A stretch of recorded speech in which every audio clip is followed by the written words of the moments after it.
I'm Tom. And I'm Matt. And this is the return of the Stuff, I guess, video cast now. Return or launch? A launch, maybe. So we rebirth?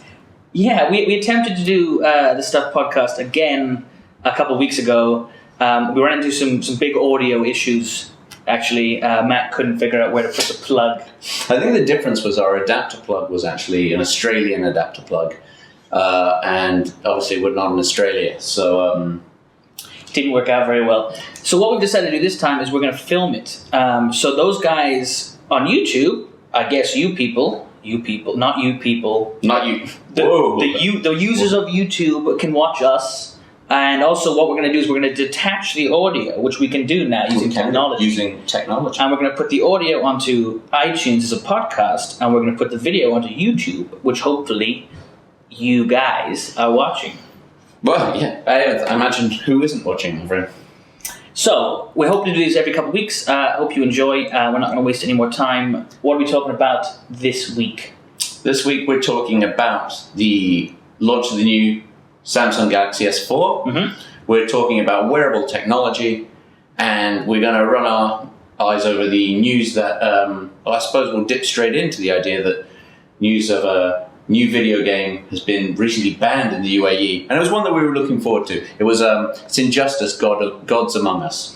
Injustice: Gods Among Us has been banned in the UAE as well as Kuwait. This is Warner Brothers' latest brawler. Basically, you can be Batman and you can fight Superman, or you can be the Joker and you can fight Green Lantern, not Spider-Man, obviously, because he's Marvel. No, I mean, what is the idea of it? Is it that's NetherRealms, isn't it? NetherRealms is the production company that made Mortal Kombat. It's the same one person, fighting another person, but it's tied in with the DC universe. Therefore, you could be all DC's characters. Not happy here in the region, apparently. Can you tell us why?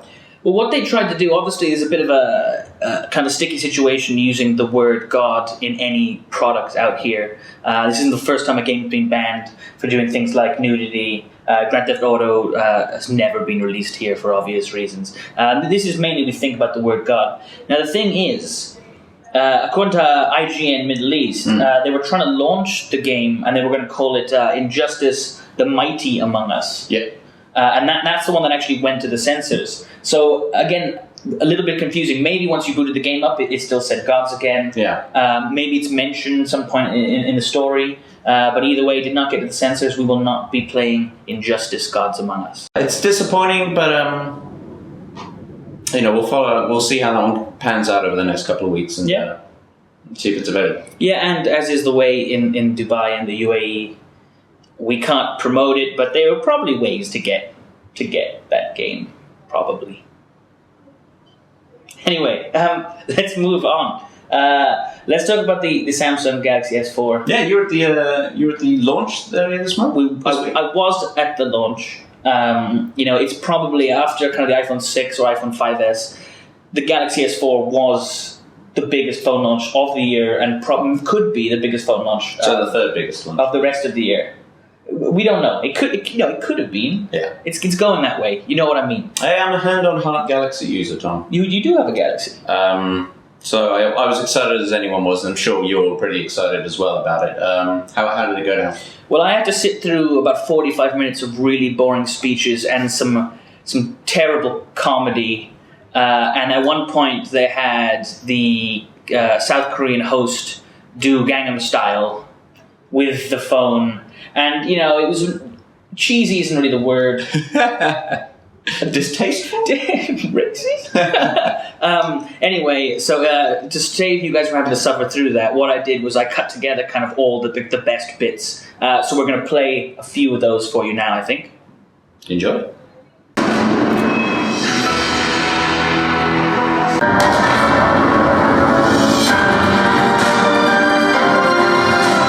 The first thing you'll notice is this gorgeous 5-inch Full HD Super AMOLED display. You can see it's incredibly thin. It comes equipped with 2 GB of RAM with a 13 megapixel camera. It should keep you running on full battery and not run out of juice throughout the day. Matt, do you like that? Yeah, you know what? As I said before, I love a Galaxy. I love what Samsung do. You love a Galaxy? I love a Galaxy. An entire Galaxy. I love a Galaxy far, far away, if I'm going to be honest. Milky Way is my favourite. I probably wasn't going to be a big fan of the conference, of the presentation of that. I don't think many people are, but I'm excited about the phone, and I'm now going to grill you a little bit more about it. When is it due here in the UAE? So it's already launched. It launched on the 27th of April. Originally launched in kind of Samsung's main stores, so you'll definitely be able to get it from the Samsung shop in like Dubai Mall. Cool. And I think there's one in Festival City. And how much is it going to cost? So it's going to cost 2,599 is the starting price. 2,599. 2,599 dirhams. And we're still we're trying to figure out. So that's for the 3G version. Okay. We're still trying to figure out whether or not 4G versions are going to get here, and whether or not. Well, because the 3G has 4 cores and the 4G has 8 cores. Yeah. Or I've confused that and it's the opposite. But either way, it makes no difference. We don't really know whether or not the 8 core is going to come here. Big question then. So what new phones come out, new launch, whole new range of smartphones now pushing up to the next level. What sets the Samsung Galaxy S4 apart? What are its USPs? I think the big thing is the thing that Samsung's pushing the most is their screen. It's got a 5-inch AMO LED screen. It's full HD, something like 446 PPI, which the iPhone's about 330. Right. So it's bigger than the iPhones and it's a lot higher res. Although in our review we noticed that actually it's a little bit too bright. It almost kind of washes out colors, right? Which we don't like. Yeah. There's that. There's the fact that it's the same size as the Galaxy S3, only it has a bigger screen. Yeah.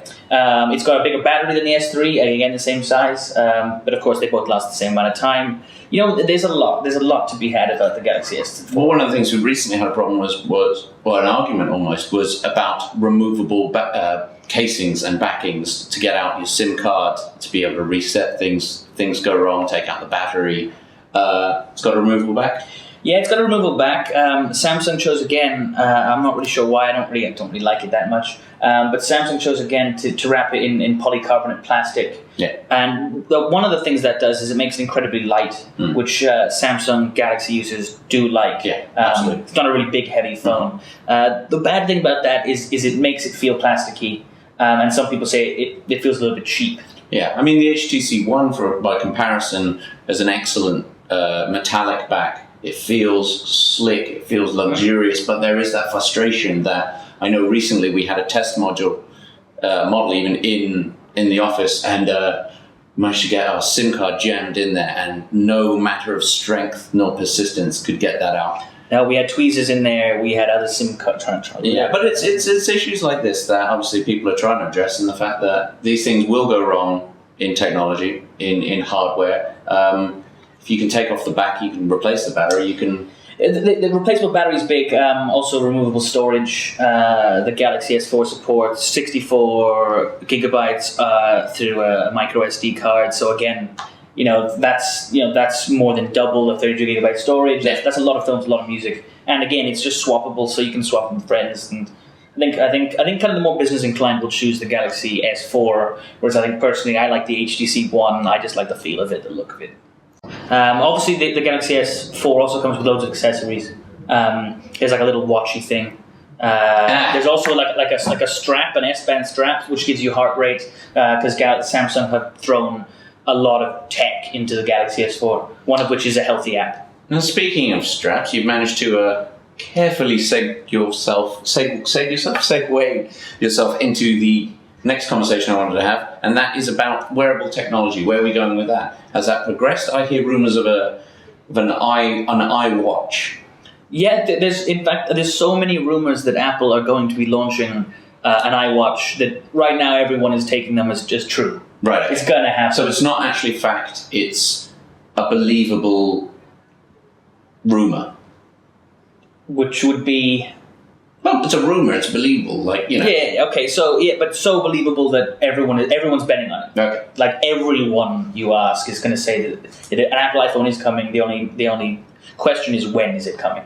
So what's the idea of a wearable watch? I mean, why would that differ from from your iPhone that you just keep in your pocket. Well, so kind of, this is again, like the tech world loves to converge everything into one device, which is what happened with, you know, cameras and camera phones. And now we're kind of seeing a divergence, whereby the real reason for it would be is that when you get a phone call or a text message or a social media update or anything, instead of having to reach in your pocket and pull out your phone, you can just look at your watch. To check your Friendster account or maybe MySpace. Yeah. And obviously, all you know, those big ones. Text messages. You know, let's say we're in a meeting, let's say we're in a podcast, and my phone starts ringing on silent. I'd obviously get a little buzz. And if it was President Obama who needed me, I could go, no, I gotta go. President Obama's calling me. But if it was like my mum, I could just go, your mum. I put for the record, Mum, I'd put President Obama on hold for you. Yeah, right. If any of you guys have any questions on the podcast or on the Vodcast, you can Vodcast, please. #Vodcast. You can tweet me at tshams. You can tweet him at Mr. Pika. Or there's obviously at Stuff Mideast, or there's stuffmideast.com. Right then. We're going to have a quick break, and then we're going to come back and talk about the Gadget of the Week. Gadget of the Week, Tom. Gadget of the Week.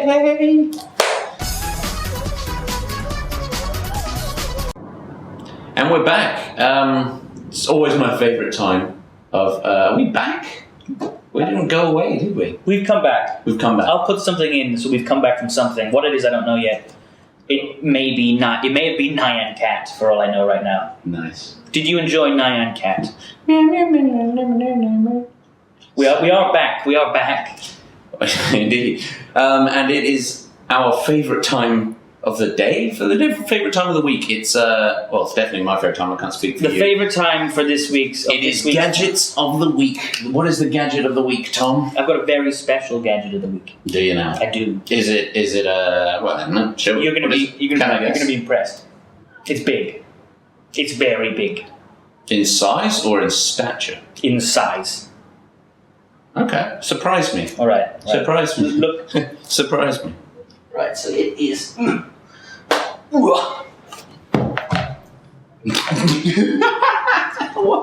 What is that? This TV. This is not a TV. This is. Let me try and figure out how to turn it on again. This is the what is it? The Asus Transformer AiO, and what it is in its current form. Oh, I'm on camera mode. How do I do that? Oh, it's all going wrong because this tablet's too incredibly big. What it is, as you can see, is just the world's largest Android tablet ever. Oh, that's magnificent. So you can move around. You can even plug in, and let's play some Angry Birds up here. Why would... There we go, Angry Birds. So earlier we were just talking about... That's mental. Why would... I've lost you, haven't I? I can't. It's quite hard playing this game upside down. So yeah, I'm really good at Angry Birds, by the way. in it's current form, this is a 18.4 inch screened Android. Good job. So it's currently a. All right, let's turn this up. Right. Yeah.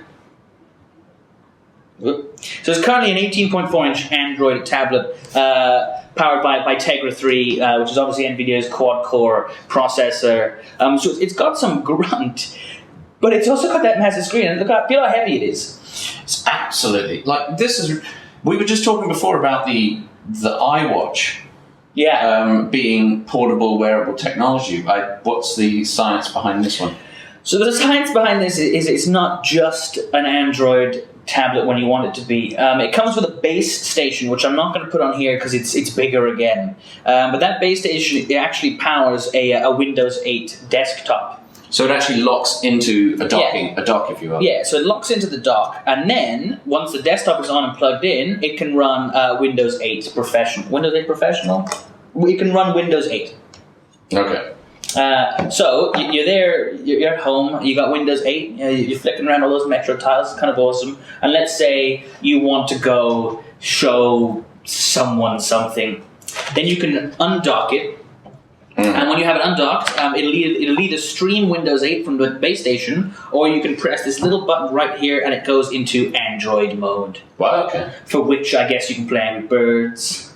So why does it flip between the two? Why does it have to balance Android and Windows? What's the idea behind that? I mean, surely it's one or the other. I don't really know. I think the idea will be that when it's in portable mode, and I say that with like the biggest quotations in the world, Android works on tablets, it works on phones, so maybe in portable mode they wanted this, or maybe Asus just wanted to give people the option. Okay. It costs recommended retail $1,299 US. Yeah. So what's that in real money? So basically, what we're saying is, why would you buy an iPad when you can have something that is 3 times as big? And yes, that's 4,000. 3 times as portable. It's 4,750 dirhams.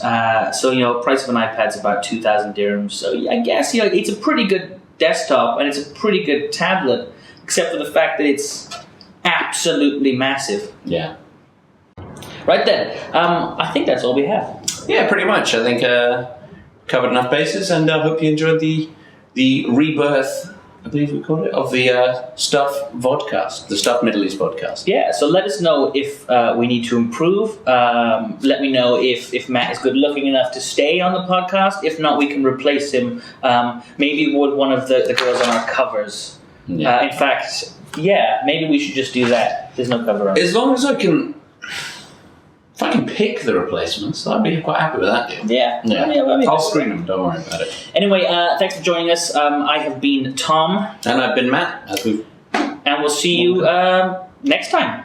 Hopefully next week. Cool. Keep on teching. Is that what you said? I'm not saying that. What do you say? We're not saying anything. What do you say? We're not saying anything. Why? I'm just going to go. See you next week. Bye, guys.